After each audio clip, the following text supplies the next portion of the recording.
હવે એક ઉત્તમ માર્ગદર્શક, પ્રેરણાનો સ્ત્રોત, સમસ્યામાં મદદ કરનાર, દરેક વાતને સરળતાથી સમજાવનાર, આયોજન પ્રક્રિયામાં સતત સહયોગ આપનાર એવા શ્રી પ્રેમાનંદ વિદ્યા મંદિરના ડાયરેક્ટર ડૉક્ટર માતંગ સર પુરોહિતને વિનંતી કરીશ કે તે પોતાના શબ્દો દ્વારા અહીં ઉપસ્થિત મંચસ્થ મહેમાનોનું હાર્દિક સ્વાગત કરે.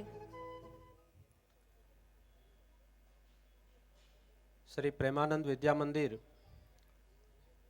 ના ગુજરાતી માધ્યમના વાર્ષિકોત્સવ અભિવ્યક્તિ ને માણવા માટે પધારેલા ને ઉદ્ઘાટિત કરવા માટે પધારેલા સૌ મહેમાનોનું પ્રેમાનંદ પરિવાર હાર્દિક સ્વાગત કરે છે. દેવાધિદેવ મહાદેવ બેલનાથ દાદાના સાનિધ્યમાં આપણે અહીંયા એકત્ર થયા છીએ. શૈક્ષણિક સુંદર પ્રવૃત્તિઓ આપણી અહીં ચાલી રહી છે. સદગુરુદેવ પૂજ્ય શ્રી મુક્તાનંદજી બાપુ કે જેઓ પોતાના અતિ વ્યસ્ત શેડ્યુલમાં પહોંચી નથી શક્યા, એણે થોડી વાર પહેલાં જ ફોન ઉપર વાત કરી અને આપણને સૌને આ કાર્યક્રમને શુભેચ્છાઓ પાઠવી છે, આશીર્વચન પાઠવ્યા છે. અત્રે ઉપસ્થિત સંત શ્રી ગણેશાનંદજી બાપુ, પ્રખર શિક્ષણવિદ, આપણા ચેરમેન અને ઋષિ પુરુષ તુલ્ય એવા શ્રી ગીજુભાઈ ભરાડ સાહેબ, ખાસ યુકેથી પધારેલા આપણા ટ્રસ્ટી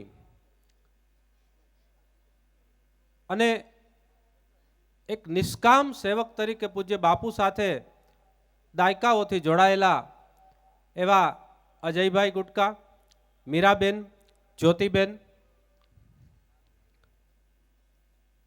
આપણા વડીલ પૂર્વ ધારાસભ્ય શ્રી ભીખાભાઈ જોશી, ડીવાયએસપી સાહેબ શ્રી હિતેશભાઈ દાદલિયા સાહેબ, જે ખૂબ જ આપણી લાગણીને માન આપીને અત્રે ઉપસ્થિત થયા છે.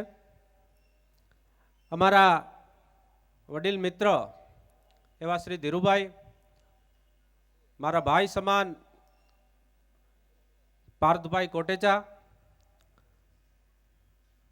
કમલેશભાઈ, ભાવિનભાઈ, મંચાભિમુખ તમામ મહાનુભાવો, આદરણીય વાલીઓ અને જેમના માટે આપણે આજે આ કાર્યક્રમ કર્યો છે એ વિદ્યાર્થી મિત્રો. આપણો કાર્યક્રમ શરૂ થઈ રહ્યો છે અને સૂર્યનારાયણ ભગવાન અસ્ત તરફ જઈ રહ્યા છે. ધીમે ધીમે થોડીક ક્ષણોની અંદર વાતાવરણ વધારે આહલાદક બનતું જશે. થોડીક ક્ષણોમાં આ કાર્યક્રમ પૂર્ણ થઈ અને અહીંયા મંચ પર જે છે એ થનગનાટ શરૂ થશે અને એની સાથે આપણા મન અને હૈયાઓ ડોલશે.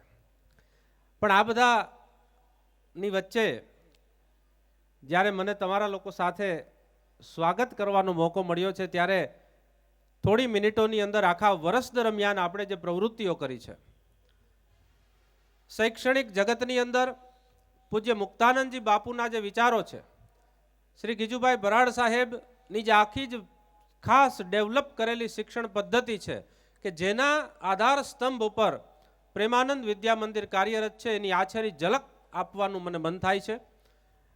વાર્ષિકોત્સવની આપણે જ્યારે વાત કરીએ છીએ ત્યારે માત્ર એ મનોરંજનનો કાર્યક્રમ નથી. વાર્ષિકોત્સવ એટલે સ્કૂલની વર્ષભરની શૈક્ષણિક સિદ્ધિઓ અને સંસ્કારસભર પ્રવૃત્તિઓ અને વિદ્યાર્થીઓના સર્વાંગી વિકાસનું પ્રતિબિંબ એટલે વાર્ષિકોત્સવ. અને આપણે નામ પણ સુંદર મજાનું આપ્યું છે, અભિવ્યક્તિ. અત્રે અમારા બહેનો જે છે એન્કર, એ લોકો અભિવ્યક્તિ વિશે વાત કરવાના છે એટલે હું મારી વાતમાં લેતો નથી, પણ અભિવ્યક્તિ શા માટે એની વાત એ લોકો કરશે.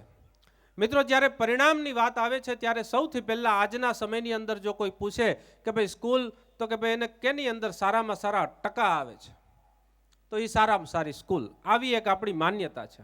સાચી છે, ખોટી નથી. એટલે સૌથી પહેલું મારે એ વાત કરવી છે કે ગયા વર્ષે માર્ચ 2025ની અંદર ગુજરાત માધ્યમિક અને ઉચ્ચતર માધ્યમિક શિક્ષણ બોર્ડનું જે પરિણામ આવ્યું એમાં શ્રી પ્રેમાનંદ સ્કૂલના ધોરણ 10ના વિદ્યાર્થીઓ જે છે એનું 94% જેવું જંગી સુંદર પરિણામ આવેલું, જેની અંદરથી અનેક A1 ગ્રેડ 100માંથી 100 માર્ક. આ બધી ડિટેલમાં અત્યારે નથી જતો, પણ આટલું સરસ પરિણામ. ધોરણ 12 કોમર્સની વાત કરીએ તો 12 કોમર્સ અંગ્રેજી માધ્યમની અંદર 100% પરિણામ. તમામ વિદ્યાર્થીઓ પાસે એકવાર જોરદાર તાલીઓ આ બાળકો માટે. 12 કોમર્સ ગુજરાતી માધ્યમની અંદર 97% પરિણામ. વિજ્ઞાન પ્રવાહની અંદર પણ 85-90% જેવું સુંદર પરિણામ. આટલા સુંદર પરિણામો અને સાથે સાથે આપણા ભૂલકાઓ ભણે છે એના માટેની તો આપણે પ્રવૃત્તિઓ જાણીએ જ છીએ. તો આ વાત થઈ ગઈ પરિણામની. પણ આ પરિણામને પ્રેમાનંદ વિદ્યા મંદિર એ માત્ર એમ નથી કહેતું કે આ અમારું જ પરિણામ છે. આ પરિણામ છે વિદ્યાર્થીઓની મહેનતનું, આ પરિણામ છે શિક્ષકોની નિષ્ઠાનું, અને આ વાલીઓએ જે પ્રેમાનંદ સ્કૂલ ઉપર વિશ્વાસ રાખ્યો છે, વિશ્વાસનું પરિણામ છે. એટલે આ પરિણામના હકદાર આપ સૌ છો. વાલા વાલી મિત્રો તથા વિદ્યાર્થી મિત્રો, આજના યુગમાં શિક્ષણ જે છે એ શિક્ષણનું સ્વરૂપ ખૂબ ઝડપથી બદલાઈ રહ્યું છે. આપણે જાણીએ છીએ કે AI કેવી રીતે સ્થાન લઈ રહ્યું છે, આપણે જાણીએ છીએ કે ટેકનોલોજી કઈ રીતે સ્થાન લઈ રહ્યું છે. આ બદલાવને ધ્યાનમાં રાખીને શ્રી પ્રેમાનંદ સ્કૂલ ખાતે સ્ટેમ એજ્યુકેશન અને રોબોટિક્સ જેવું એજ્યુકેશન પણ આપવામાં આવે છે. તમને લોકોને કદાચ આ નામ થોડા જુદા લાગે તો ધોરણ 6 થી 12ના જે વિદ્યાર્થીઓ દર સોમ અને મંગળવાર માટે ATL લેબનો જે લેક્ચર ભરે છે એ સ્ટેમ એજ્યુકેશન અને રોબોટિક એજ્યુકેશનનો લેક્ચર છે. આ એજ્યુકેશનની અંદર પણ આપણે સાથે જોડાયેલા છીએ. વિજ્ઞાન પ્રયોગો દ્વારા શીખવવામાં આવે છે એની વાત પણ આપ સૌ જાણો છો. અત્રે જ્યારે અજયભાઈ ઉપસ્થિત છે ત્યારે મને કહેવાનું મન થાય છે કે આપણે પ્રથમ સત્રની અંદર જ વાહ સાયન્સ લેબ જે છે એની સ્થાપના કરી. આપણા ટ્રસ્ટે એની માટે ખૂબ સરસ જે છે એ ફાળો આપ્યો, અને વાહ કોમ્યુનિટી જે છે એમણે પણ જે છે એ આપણને મદદ કરી, અને એક સરસ મજાની આપણી લેબ ચાલે છે. આ વર્ષે આપણને એ બાબતની અંદર મને જણાવતા આનંદ થાય છે કે દર વર્ષે આપણે જ્યારે વિજ્ઞાન મેળો હોય છે ગવર્મેન્ટ દ્વારા આયોજિત, ત્યારે આપણે ભૂતકાળની અંદર પણ રાજ્ય કક્ષા સુધી પહોંચેલા છીએ. આ વર્ષે પણ આપણે જે છે એ જિલ્લા કક્ષા સુધી પહોંચેલા. મિત્રો, વૈજ્ઞાનિક પ્રયોગોની સાથે નવીન વિચારધારાને પણ આપણે મહત્વ આપી રહ્યા છીએ. આજે સમાજ પ્રત્યે પણ વિદ્યાર્થીનું એક દાયિત્વ છે. એ સમજાવવા માટે ખાસ કરીને જ્યારે સસ્ટેનેબલ લિવિંગની આપણે વાત કરીએ છીએ, વિશ્વ કક્ષાએ ઇકો ફ્રેન્ડલી વાતાવરણની આપણે જ્યારે વાત કરીએ છીએ, ત્યારે આપણે ઇકો ફ્રેન્ડલી ગણપતિ, તમને સૌને યાદ હશે કે છેલ્લા ઘણા વર્ષોથી આપણે આ પ્રોજેક્ટ ચલાવી રહ્યા છીએ, ઇકો ફ્રેન્ડલી ગણેશ મહોત્સવ. આ વર્ષે આપણે એની અંદર એક નવું કર્યું. આપણે વિદ્યાર્થીઓને, વાલીઓને અને સમાજને પણ આપણે આમંત્રિત કરેલા, અને માટીના ગણેશ બનાવવાનો એક વર્કશોપ કરેલો, અને એ પણ ફ્રી, જેનાથી સસ્ટેનેબલ લિવિંગ તરફ, ઇકો ફ્રેન્ડલી લાઈફ તરફ જે છે એ વિદ્યાર્થીઓ મોટિવેટ થાય. આજ મોટા ભાગના વિદ્યાર્થીઓનો એક સામાન્ય પ્રશ્ન છે પાર્થભાઈ મોબાઈલનો, તમારી સામે વારંવાર આવતો હશે કે ભાઈ આના માટે કંઈક કરો. ત્યારે આપણે પ્રેમાનંદ સ્કૂલ ખાતે આ દિશાની અંદર ખૂબ સરસ પગલું ભરેલું, અને ગાંધીનગરથી ચિલ્ડ્રન યુનિવર્સિટીના એક્સપર્ટ અમારા મિત્ર કૃણાલભાઈને ઇન્વાઇટ કરેલા. તેઓ આખા ગુજરાતમાં અભિયાન ચલાવી રહ્યા છે, અને તેમણે મોબાઈલ અવેરનેસ માટે સુંદર મજાનો એક સેમિનાર લીધેલો, જેનાથી વિદ્યાર્થીઓમાં ફેર પડ્યો થોડો. ત્યારબાદ 10મા ધોરણના કેટલાક વિદ્યાર્થીઓ સામેથી આવ્યા કે સાહેબ અમારી ઈચ્છા છે પણ આ મોબાઈલ છૂટતો નથી, અમારી ઈચ્છા છે પણ આ મોબાઈલ અમારાથી છૂટતો નથી. ન ઈચ્છા હોય તો એ પકડાઈ જાય, ને પકડાઈ ગયા પછી અમારો સમય બગડે છે. એ લોકોનું પર્સનલ કાઉન્સેલિંગ કર્યું, એની અંદરથી ફોલોઅપ લીધું, તો એ વિદ્યાર્થીઓ આજે મોબાઈલની એ લતમાંથી મુક્ત બનીને, અને આ પરિણામની અંદર જે છે એ લગભગ 10-12% જેવો વધારો આવ્યો છે. બરાબર છે ભૌતિકભાઈ? લગભગ 15% જેવો વધારો એ વિદ્યાર્થીઓના પરિણામની અંદર આપણે પ્રાપ્ત કરી શક્યા છીએ. આ વિદ્યાર્થી માટે એકવાર જોરદાર તાલીઓ જોઈએ. શું કામે? કારણ કે એને પોતાને ખ્યાલ આવ્યો કે મારે આ નથી કરવાનું. બાકી સામેથી આજે કોણ કહે છે કે મને જે છે એ આ તકલીફ છે? તો મિત્રો, આ ઉપરાંત વર્ષ દરમિયાન જુદી જુદી 27 જેટલી કરિક્યુલર અને કો કરિક્યુલર, અભ્યાસિક અને સહ અભ્યાસિક પ્રવૃત્તિઓ થઈ. એની અંદર લગભગ 900 કરતાં વધારે વિદ્યાર્થીઓએ પાર્ટિસિપેટ કરેલું હતું, અને એની અંદરથી એ લોકો જુદા જુદા ઘણા બધા પ્રકારની સ્કિલ્સ કે જે પોતાની અંદર રહેલી છે એનું આત્મશોધન કરવામાં સફળ રહ્યા. સ્પોર્ટ્સની અંદર પણ પ્રેમાનંદ સ્કૂલ દિવસે દિવસે ધીમે ધીમે આગળ વધી રહી છે. આ વર્ષે વિવિધ કક્ષાઓ ઉપર લગભગ 70થી વધારે વિદ્યાર્થીઓએ વિજેતા થયા છે, જેની અંદર રાજ્ય કક્ષા સુધી કેટલાકે રમવા જવાનું છે. એ વિદ્યાર્થીઓને પણ આપણે અભિનંદન આપીએ છીએ. મિત્રો, જ્યારે આ બધી વાત કરીએ છીએ ત્યારે કદાચ તમારામાંથી કેટલાકને એમ થતું હોય કે ભાઈ આટલી બધી પ્રવૃત્તિ થાય છે, અમને તો અમારા બાળક પૂરતી માહિતી મળે છે. આ તબક્કે હું ચોક્કસ કહીશ કે તમે ફેસબુક ઉપર જાઓ, પ્રેમાનંદ સ્કૂલ જુનાગઢ નામનું ફેસબુક પેજ છે. આ પેજને તમે લાઈક અને ફોલો કરો અને એને સતત જોતા રહો. સ્કૂલની તમામ પ્રવૃત્તિ તમને એના ઉપર જોવા મળશે. તમને સામાન્ય રીતે એપ્લિકેશનના માધ્યમથી જે પ્રવૃત્તિ મળે છે જોવા, એ તમારા બાળકને લગતી, એના વર્ગને લગતી હોય છે. મોબાઈલ એપ્લિકેશનની જ્યારે વાત કરીએ છીએ ત્યારે આજનો સમય એ ડિજિટલ યુગ છે. આપણે જ્યારે ઇકો ફ્રેન્ડલી લાઈફની વાત કરીએ ત્યારે આપણે કાગળનો પણ જેટલો બને એટલો ઓછો ઉપયોગ કરતા થઈએ એ દિશામાં પણ વિચારવું જોઈએ. અને એટલા માટે આપણે મોબાઈલ એપ્લિકેશનના માધ્યમથી આપ સૌ સાથે જોડાયેલા છીએ. એમની એટેન્ડન્સ હોય, એમની ટેસ્ટનું ટાઈમ ટેબલ હોય, એમનું હોમવર્ક હોય, નોટિસીસ હોય કે પછી એમને જે માર્ક મળે છે, માર્ક હોય એ તમે સીધા જ જોઈ શકો છો. ઘણી વાર તો એવું બને છે કે વિદ્યાર્થી જે છે એ ઘરે પહોંચે એ પહેલાં તમારી પાસે માર્ક હોય છે. આ ટેકનોલોજીનો સદુપયોગ છે.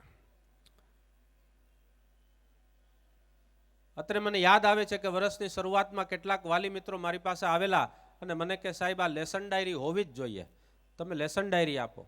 મેં કીધું ચોક્કસ, પણ હવે આ પરિવર્તન આપણે ધીમે ધીમે 3 વર્ષથી કરતા આવ્યા છીએ, તો હવે એમાં આપણે એક સ્ટેપ આગળ વધીએ. અને વર્ષ પૂરું થતા મને આનંદ છે એ વાતનો કે આપણામાંથી ખૂબ જ મોટી સંખ્યામાં લોકો જે છે એ એપ્લિકેશન સાથે જોડાઈ ગયા છે. આવનારા સમયની અંદર આ એપ્લિકેશનને વધારે ઉપયોગી બનાવવા માટે પણ પગલાઓ કાર્યરત છે. દાખલા તરીકે તમે જે ફીસ પે કરો છો એ તમે ડાયરેક્ટ ઘરે બેઠા બેઠા કરી શકો, એવું પણ એની અંદર આવનારા સમયમાં આપણે એડ કરવાના છીએ. વિદ્યાર્થી મિત્રો, તમને માત્ર પરીક્ષાની અંદર સફળ બનાવી દેવા એ પૂજ્ય મુક્તાનંદજી બાપુનો ગોલ નથી. જીવનમાં સફળ અને એક સારા મનુષ્ય બનાવવા માટે પ્રેમાનંદ વિદ્યા મંદિર આપને શિક્ષિત કરી રહી છે.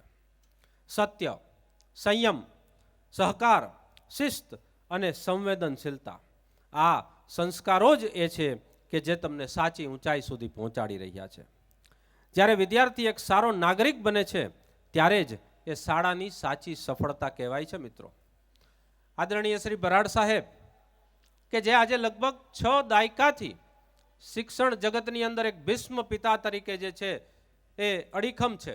આજે પણ હમણાંની જ વાત તમને કરું કે બરાડ સાહેબે હમણાં તાજેતરની અંદર 14 પુસ્તકો લખ્યા છે. 14 કેટલા? 14 પુસ્તકો. ગયા અઠવાડિયાની અંદર જ જે છે એ પુસ્તકો પ્રિન્ટ થઈને આવ્યા છે અને એ પુસ્તકો હવે જે છે એ સમગ્ર ગુજરાતની અંદર જે છે એ પ્રસરી જવાના છે વિદ્યાર્થી હિતાર્થે. બરાડ સાહેબ હંમેશા કહે છે, બરાડ સાહેબ ગણિતજ્ઞ છે, બરાડ સાહેબ ભૌતિકના માણસ છે, ભૌતિક વિજ્ઞાનના. બરાડ સાહેબ સાયન્સના વ્યક્તિ છે અને કહે છે કે વેદથી વેબસાઇટ સુધીનું શિક્ષણ હોવું જોઈએ, ઉપનિષદથી ઉપગ્રહ સુધીનું શિક્ષણ હોવું જોઈએ. વેદથી 4 વેદ, વેદથી વેબસાઇટ સુધીનું શિક્ષણ, ઉપનિષદોથી લઈ અને ઉપગ્રહ સુધીનું શિક્ષણ હોવું જોઈએ. અને જે રમકડાથી બાળક રમે છે એ રમકડાઓથી એ રોકેટ બનાવી શકે એવું શિક્ષણ હોવું જોઈએ. એ શિક્ષણની આજના સમયમાં તાતી જરૂરિયાત છે. મિત્રો, આવા સમયે હું ચોક્કસ ભારપૂર્વક કહેવા માંગુ છું કે ટેકનોલોજી સાથે જો સંસ્કારનું સંયોજન થાય તો જ એ સાચું શિક્ષણ છે. અને હાથમાં ટેકનોલોજી તો હોય, એનું જ્ઞાન તો હોય, પણ જો સંસ્કાર ભૂલી જઈએ તો આતંકવાદી મળે અને આ રાષ્ટ્રનો નાશ થાય. એ આપણે નથી જોતા. પૂજ્ય બાપુ અને સાહેબના ઉદ્દેશ્યની અંદર આ વાત નથી. એટલે ટેકનોલોજી પણ છે, સાથે સંસ્કાર પણ છે. હમણાં તમે જે ભગવદ્ ગીતાના શ્લોકોનું પઠન સાંભળ્યું એ વિદ્યાર્થીઓ દ્વારા. તમને લોકોને સૌને થોડા દિવસો પહેલા જ્યારે ગીતા જયંતિ ગઈ ત્યારે આપણે ખૂબ સરસ મજાનો પ્રોજેક્ટ કર્યો. આખા એના વિડીયોઝ વગેરે બધું જે છે એ આપ સુધી મોકેલું છે. 18 અધ્યાય ઉપર 18 વિવિધ વિદ્યાર્થીઓએ વાત કરી. તો આ જે છે એ ટેકનોલોજી સાથે નું શિક્ષણ છે, પણ સાથે સાથે હૃદયમાં એક મનુષ્યને પણ આપણે જે છે એ જન્માવીએ છીએ. મિત્રો, આપણે પ્રેમાનંદ સ્કૂલની અંદર સંસ્કૃતિ, પરંપરા, યોગ, પ્રાર્થના, રાષ્ટ્રીય મૂલ્યો અને સમાજ સેવા જેવી પ્રવૃત્તિઓને પણ એટલું જ મહત્વ આપીએ છીએ. આદરણીય વાલીઓ, તમારો સહયોગ અને તમારી વિશ્વાસ અમારા ઉપરનો જે છે એ જ અમારી શક્તિ છે. આ શિક્ષકો તો દીવો પ્રગટાવે છે, શિક્ષકો તો દીવો પ્રગટાવી દે છે બાળકની અંદર, પણ એ દીવાને સતત પ્રજ્વલિત કરવા માટે બે શક્તિની જરૂર છે, બે શક્તિના સંયોજનની જરૂર છે. એની અંદર એક ઘર અને એક શાળા. એટલે આપણે બંને જ્યારે સાથે મળીને કામ કરશું ત્યારે એ પ્રગટાવેલો દીપ એ સતત પ્રજ્વલિત રહેશે. એ શિક્ષક મિત્રોનો હું હૃદયપૂર્વક આભાર માનું છું કે જેઓ વિવિધ પ્રવૃત્તિઓ દ્વારા, જેની અંદર આપણા બાળકોના અક્ષર સુધારવાના હોય, પ્રાર્થના સભાની અંદર દરરોજ એક વિજ્ઞાનના પ્રયોગ, એક જે છે એ ભગવદ્ ગીતાના શ્લોકનું પઠન, આવી વિવિધ દરરોજની પ્રવૃત્તિઓ હોય, વર્ગની અંદર નિયમિત જે વિષય શિક્ષણ આપવામાં આવે છે એની અંદર પણ activity based learning, role play કરાવે, સેમિનાર કરાવે, વગેરે વગેરે દ્વારા જે છે એ એક્ટિવિટી બેઝડ લર્નિંગની વાત હોય, પેરેન્ટ્સ મિટિંગની વાત હોય. નિયમિત રીતે આપણે લોકો મહિને દોઢ મહિને મળતા રહીએ છીએ, તમારા પ્રશ્નો શિક્ષકો સાંભળે છે, એમાંથી મોટા ભાગના પ્રશ્નો જે છે એ અમે સોલ્વ કરી શકીએ એનો અમને આનંદ હોય છે. ટેસ્ટ રિટેસ્ટ હોય. મોટા ધોરણો, ધોરણ 9, ધોરણ 10, 11, 12 કોમર્સ વગેરેની અંદર આપણે ડે સ્કૂલ ચલાવીએ છીએ, કારણ કે એને વધારે કોન્સન્ટ્રેશનની જરૂર છે. આ ઉપરાંત 10મા ધોરણની અંદર ભણતા જે વિદ્યાર્થીઓ છે એમના વાલીઓને ખાસ ખ્યાલ છે, રવિવારે પણ આપણા શિક્ષકો 5-5, 6-6 કલાક સુધી સમય આપીને ડે સેલિબ્રેશન કરે છે. એ વિદ્યાર્થીઓને રવિવારે પણ પૂરતું માર્ગદર્શન આપવામાં આવે છે, નાનામાં નાનો ડાઉટ સોલ્વ કરાવવામાં આવે છે. આ પ્રકારની અનેક પ્રવૃત્તિઓ થતી રહે છે. મિત્રો, મુક્તાનંદ બાપુનું એક સૂત્ર છે, આ વાલીઓને પણ સમજવા જેવું છે.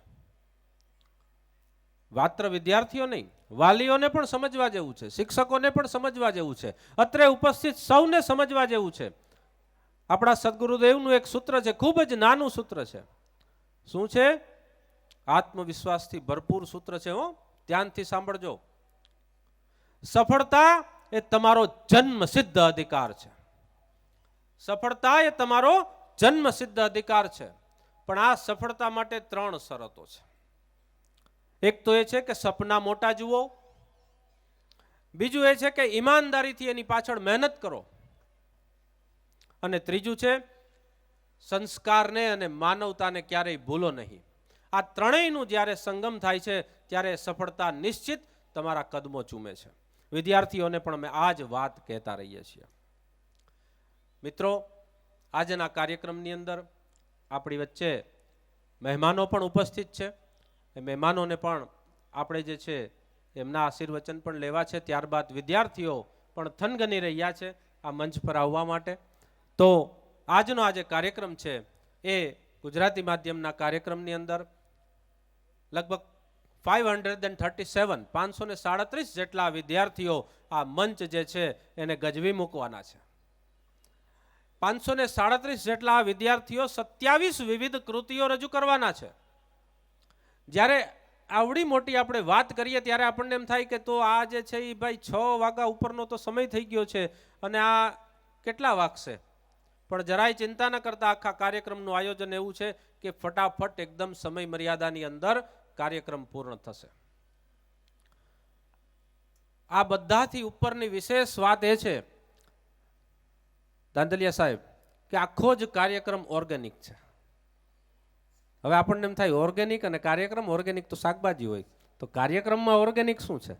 કાર્યક્રમ એટલે ઓર્ગેનિક છે કે આ કાર્યક્રમ જે છે પ્રેમાનંદ સ્કૂલનો એ સંપૂર્ણપણે વિદ્યાર્થીઓ દ્વારા, શિક્ષકો દ્વારા, વિદ્યાર્થીઓ માટે એમણે પોતે જ મહેનત કરી છે. આના માટે કોઈ બહારથી ભાડું આપીને કોરિયોગ્રાફર રાખવામાં આવેલ નથી. 100% પ્યોર, 100% ઓર્ગેનિક આપણું જ. કારણ કારણ કે આમાંથી આપણે અત્યારે કોઈ પિક્ચરના કલાકારોને મંચ ઉપર જોવાના નથી, આપણે તો આપણા બાળકોને જોવાના છે. આ કાર્યક્રમ યુટ્યુબ ઉપર પણ લાઈવ છે. એપ્લિકેશનની અંદર આપ લોકોને આ કાર્યક્રમ મુકાઈ ગયો છે. આપણે આટલી મોટી સંખ્યામાં જ્યારે આપ વાલીઓ વિદ્યાર્થીઓ ઉપસ્થિત છો ત્યારે ફરી એકવાર આપ સૌનું ખૂબ ખૂબ હાર્દિક સ્વાગત.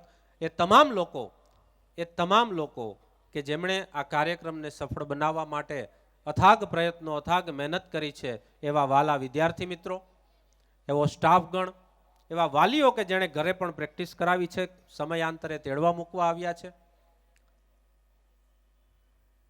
આ આપણા ગ્રાઉન્ડને સુંદર મજાનું અત્યારે પરિસર ઊભું કરવાની અંદર જેમણે મદદ કરી છે એવા મંડપ સર્વિસવાળા અમારા રાજુભાઈ, લાઇટિંગ માટે અમારા હર્ષદભાઈ, સાઉન્ડ માટે અમારા જે છે એ વલ્લભભાઈ, વિડીયોનું આપણને આ બધું લાઈવ કરી દે છે એવા અમારા વિપુલભાઈ, આકાશભાઈ અને ટીમ, અને સૌથી આગળ આ કાર્યક્રમ કરવાની મંજૂરી આપવા બદલ અત્રે ઉપસ્થિત પ્રેમાનંદ વિદ્યા મંદિરના મેનેજમેન્ટના સભ્યો, આ સૌને માટે આપણે એકવાર જોરદાર તાલીઓથી બિરદાવીએ. ધન્યવાદ. Thank you very much.